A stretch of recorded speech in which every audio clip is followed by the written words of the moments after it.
شداد کی جنت اور اس کا انجام۔ شداد قوم عاد کی نسل سے تھا۔ اللہ نے اسے بہت بڑی بادشاہت، مال و دولت اور طاقت دی تھی۔ وہ اپنی طاقت اور دولت پر بہت غرور کرنے لگا۔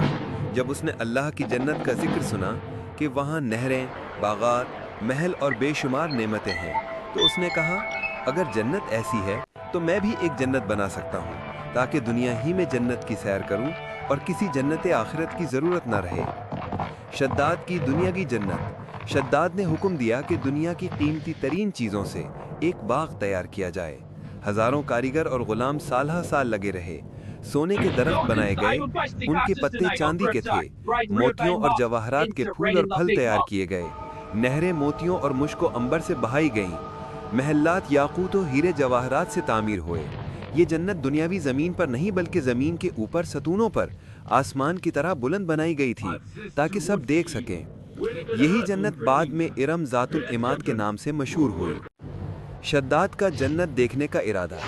جب یہ جنت تیار ہو گئی تو شداد نے کہا، اب وقت ہے کہ میں اپنی جنت کی سیر کروں۔ اللہ تعالیٰ نے فوراً حضرت اسرائیل علیہ السلام کو حکم دیا، اگر شداد اس جنت میں داخل ہو گیا تو پھر مجھے اسے بخشنا پڑے گا، کیونکہ میری شان یہ نہیں کہ میں کسی کو اپنی بنائی ہوئی جنت میں داخل ہونے دوں اور پھر عذاب دوں۔ اس کی روح اسی وقت قبض کر لو۔